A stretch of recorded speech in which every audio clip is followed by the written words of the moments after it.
मुंबई, नवी मुंबई, ठाणे परिसरातील ड्रग माफियांच्या कारभाराची पोलखोल. नशामुक्त नवी मुंबई अभियान नवी मुंबई पोलिसांनी राबवण्यास सुरुवात केली आहे. त्याअंतर्गत अनेक कारवाया देखील सुरू आहेत. नवी मुंबई शहरासह एमएमआर क्षेत्रात सुरू असणाऱ्या नशिल्या पदार्थ विक्रीच्या जाळा सुरू आहे. ड्रग्ज पण हा अपराध आहे. त्याचप्रमाणे ड्रग्जचा सप्लाय करणे देखील अपराध आहे. जर तुम्हाला ड्रग्ज, गुटखा, तंबाखू सारख्या प्रतिबंधित गोष्टी नवी मुंबईत आणण्यापासून आळा घालायचा असेल तर अगोदर केपी नावाच्या व्यक्तीवर कारवाई करा. पोलिसांनी ड्रग्ज माफिया कोण आहेत, त्यांचे सप्लायर्स कोण आहेत याची देखील माहिती घ्यावी. केपी हा गुटखा सप्लायर्सचा किंग आहे. संपूर्ण महाराष्ट्रात केपीच्या माध्यमातून गुटखा सप्लाय होत आहे असे देखील वक्तव्य करण्यात आले. केपीवर कारवाई करावी या संदर्भात आम्ही पोलीस आयुक्तांना पत्र देणार आहोत. त्यानंतर जर त्याच्यावर कोणत्याही प्रकारची कारवाई झाली नाही तर केपी कोण आहे याचा खुलासा आम्ही करू असे देखील या पत्रकार परिषदेत सांगण्यात आले. केपीवर कोणाचा वरदहस्त आहे, त्याचा कोण आका आहे याचा देखील शोध पोलिसांनी घ्यावा.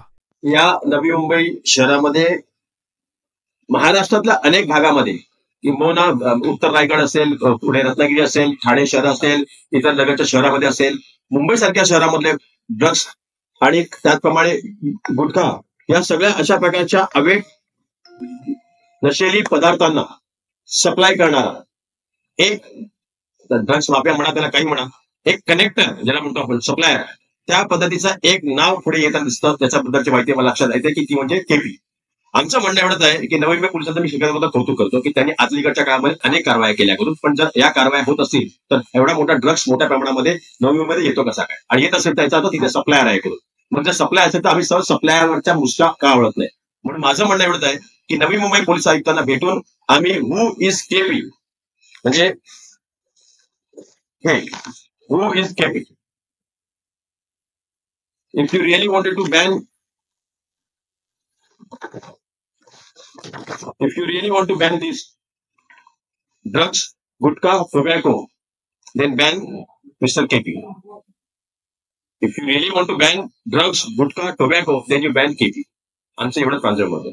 त्यामुळे सांगायचा भाग असा आहे मित्रांनो की ड्रग्ज सेवन करणं हानिकारक आहे.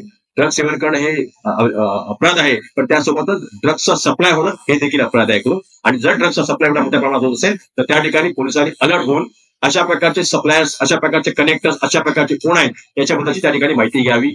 गुटखा सप्लायर मध्ये हा माणूस किंग आहे. आजच्या तारखेला महाराष्ट्रामध्ये सगळा गुटखा सप्लायचं काम त्या ठिकाणी या माध्यमातून होतं. पोलिसांकडे आम्ही याच्याबद्दलची त्या ठिकाणी अर्ज देणार आहोत, सीपीला भेटणार आहोत. या संदर्भाच्या नंतर त्या ठिकाणी जर काही त्या ठिकाणी कारवाई नाही करण्यात आली तर येणाऱ्या काळामध्ये आम्ही केपी कोण आहे याच्याबद्दलचा खुलासा त्या पत्रकाच्या माध्यमातून पुरावा आम्ही सादर नाही केलेला आहे. जर पोलिसांना याच्याबद्दल, कारण शेवटी या केपीकडनं असं लक्षात येतं की त्याने व्यवस्थेला देखील हाताकडे बाळगलेला आहे, तर पोलिसांनी जर याच्यामध्ये लक्ष नाही घातलं आणि पोलिसांनी जर याच्याबद्दलची माहिती नाही पुढे आणली तर येणाऱ्या काळामध्ये मग सगळे पुरावे एकवटून, सगळ्या माहिती एकवटून आम्ही पोलिसांकडे देऊ. पण त्यावेळेला नामुष्की झालेली असेल की पोलिसांना त्या ठिकाणी पुरावे आणि पोलिसांकडे माहिती नाही. मग त्यावेळेला पोलिसांना उत्तर द्यावं लागेल की आज आपल्या खाली यंत्रणेखाली जर अशा प्रकारच्या गोष्टी होत असतील तर याला जबाबदार पडलो. त्यामुळे येणाऱ्या काळामध्ये त्याच्याबद्दलची माहिती देखील आम्ही करू. पण आम्हाला अपेक्षा आहे, महाराष्ट्राला अपेक्षा आहे, समाजाला अपेक्षा आहे की पोलिसांमध्ये विश्वास आहे की पोलीस प्रशासनाकडे कारवाई. स्वतः ऍडिशनल सीपी सत्यनारायण प्रकाश चौधरी साहेबांना भेटलं मुंबईला आणि त्यांना मी याच्याबद्दल निवेदन पण दिलेलं आहे. सत्यनारायण प्रकाश चौधरी साहेब स्वतः म्हणाले की याच्यामध्ये जातीने लक्ष घालेल आणि याच्या पाठीमागे काय आहे, जे कोणी आहे त्याच्याबद्दलची जी काही कडक कारवाई करेल करून असं त्यांनी आश्वासित केलं. आणि एवढं की पुढे मी नवी मुंबई पोलिसांकडे पण त्याच्याबद्दल मी सपोर्ट करतो. मी स्वतः त्यांना भेटलो काही दिवसापूर्वी. आता मी नवी मुंबईच्या सीपीला भेटणार आहे आणि त्यांना देखील मी याच्या संदर्भातलं एक निवेदन देणार आहे आमच्या पक्षाच्या वतीने आणि आमच्या सरकारच्या वतीने. एवढा मोठा तो वरदस्त आहे, कोण आताच्या पाठीमागे कोण आका आहे, आता हे कोणत्या शोधावं. आता हे मला माहित नाही तर एवढा मोठा काम कोण करत असेल, त्याला कोणाला सपोर्ट आहे, त्याला कोण सपोर्ट करतं. देवाला सपोर्ट करणार नाही, देवाला हे मान्य नाही, म्हणजे याच्या पाठीमागे कोण आहे. त्यामुळे ह्याचा कोणीतरी आका असेल ना, तो येऊ दे समोर, शोधा. आम्हाला या सगळ्या गोष्टी यासाठी सांगितलं की आज तुम्हाला ज्या पद्धतीने लोकांच्या मध्ये आपण नशा मुक्त करण्याचं त्या ठिकाणी आपण एक वचन देतो, त्याच पद्धतीने नशा बंद करण्याचा देखील त्या ठिकाणी आपला प्रयत्न असला पाहिजे आणि तो सगळ्यात पहिला असला पाहिजे. चॅनेल बंद केल्यानंतर ऑटोमॅटिकली तुमचे सोर्सेस बंद होतात आणि मग तुम्हाला एक नवीन त्या ठिकाणी नवीन जीवन तो आमचा लाभ असेल.